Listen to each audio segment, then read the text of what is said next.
Lisa.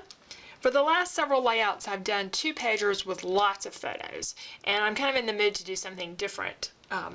I have a single photo, and this is a 5x7, which is unusual for me. I don't print that many 5x7s, but I love this photo of my husband walking down the beach.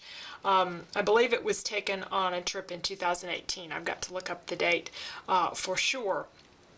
But it could really be any trip. And the first thing that came to mind when I saw this was thoughtful. That was the word that he's obviously got things on his mind, and he does think a lot about his work and different things, and he's very intelligent, and I wanted to use that word as part of the title.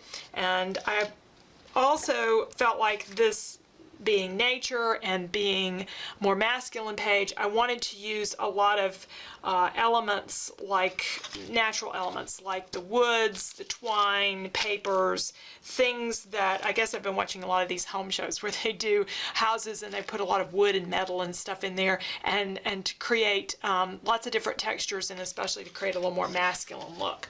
So I went through my embellishments, I shopped my embellishment stash, and I came across these wood letters, and I don't have all the letters, but I can get thoughtful if I cobble up a couple of the letters to make an extra T and to get the L, and do that for the title.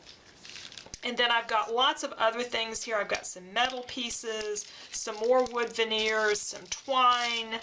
I have some canvas pieces. I was thinking about using Passionately Curious. I think that would be really good for him, but I've also thought of another page that I might use that on, so I may just use a heart or something out of the cork. It's not canvas, cork pieces. I do have some canvas pieces, some flare, some more metals, and what I was thinking of doing here for the background is some layering on the background, doing misting the background. I do this a lot of times for beach pages, and I have a bunch of different large stencils.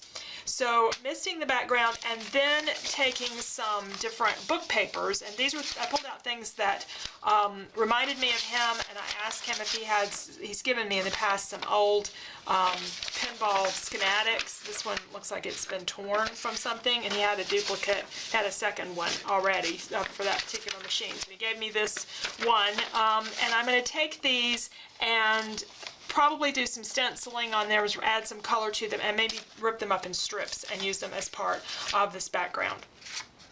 Now, for this large stencil, I have a bunch of different ones, and I've laid some of them out. Some of them I have used a lot in the past, like this one of my favorites. I've used it quite a bit, and this one. So I'm looking for some that maybe are a little different. This is one I must have cut myself on the silhouette from some image from their store. See, I think I've used that before. That takes up a little more space. I'd really rather have the round look.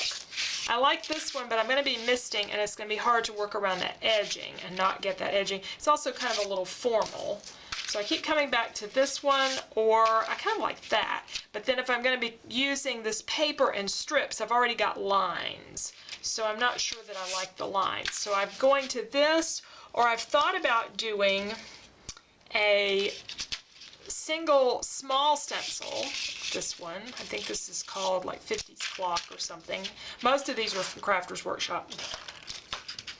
Taking this one and putting it in several places, so laying it a bunch of different places around and doing different colors of mist over it and just letting it dry between each one. The drying doesn't necessarily mean the colors won't combine, but it will help a little bit.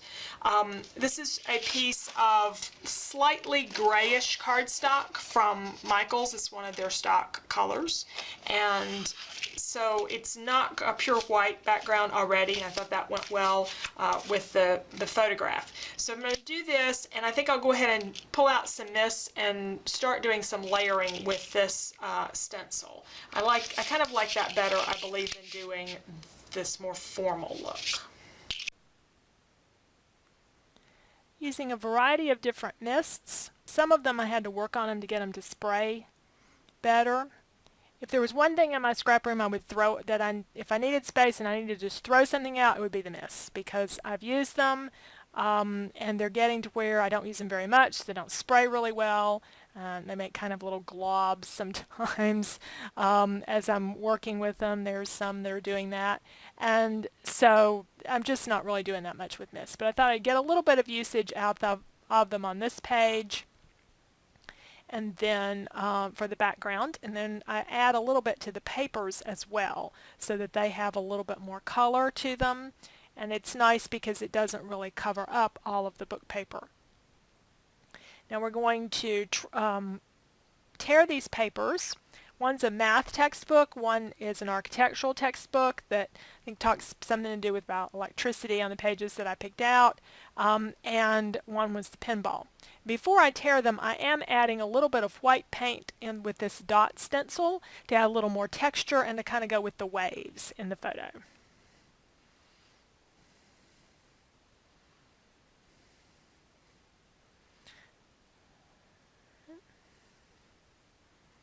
And then just sort of in some places just spreading a little bit of that white paint around. I don't want to cover everything up, but just give it a little bit more color and interest. And then we will tear these. Now they end up, the first few kind of turn out rectangular, and then eventually I tear some in more thinner edges so they look a little more natural. I want to make sure I get a lot of the drawing parts to this. I like book paper that has some illustrations and stuff to it. It makes it, I think, a little more interesting, and especially appropriate for this more masculine page.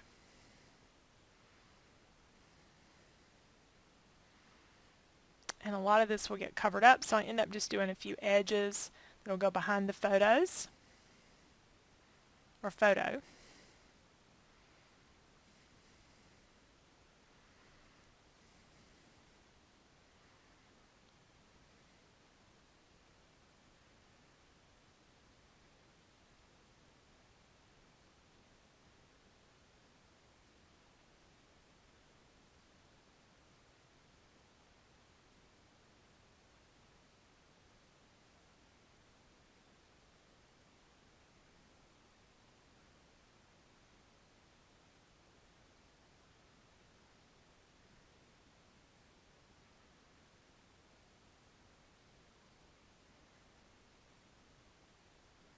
Book paper sticks really well even with very light adhesives.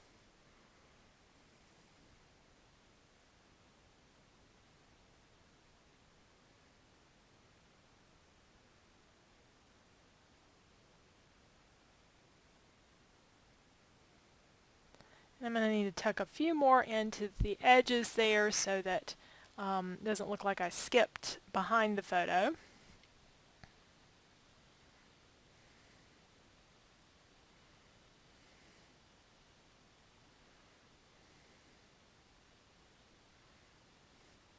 And we're going to add the letters down at the bottom, the word thoughtful.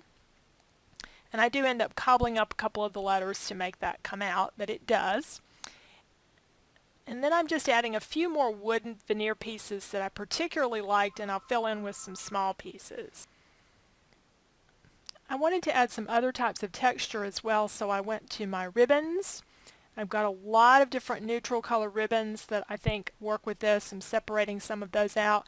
I tried that leather bit and it was just a little too heavy. I feel like I need kind of light things here to not distract from the photo. A couple of different gray ones. I was going to pick between them, but I kind of like them together. And we're trying to make this twine work. And when going all the way across the page, definitely didn't do it. At this point, I'm feeling like I may be able to tie a little bit of twine up at the top. So I'm just having another embellishment area up here at the top of the page. Kind of offset, kind of the opposite corner of where my husband is. Where he is in the photo. Now I'm adding just, again, some different kinds of elements. I looked at the pearls and I looked at the little gemstones, but oddly the pearls seem to work the best. I want to add some of those, and then these are just some words that I think struck me, just word stickers that I thought went with him. So just randomly putting those around, One of my favorite touches to this page is this silver trim, which I think was a Stampin' Up! Trim once upon a time. And it does so much for the page. It adds a lot of, it adds a different texture, but it adds this little bit of shimmer when you move the page around. I've glued all these elements on, these with glue dots, although that one doesn't seem to be staying that well, with glue dots, and then regular Tombow adhesive for these.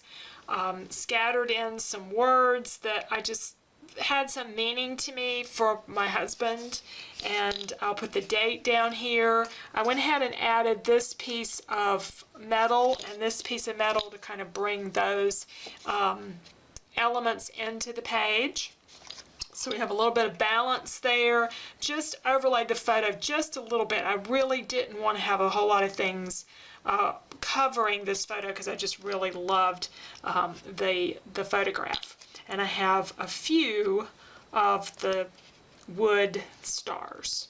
And I'm letting the edges curl a little bit on this paper. I think it makes it more natural looking, and I'm pleased with the page. The one thing I didn't get to really work in was this twine. It just didn't, I tried it a couple places, it just didn't work out. So I think that it has enough elements that speak to him and emphasize the photo without going too overboard.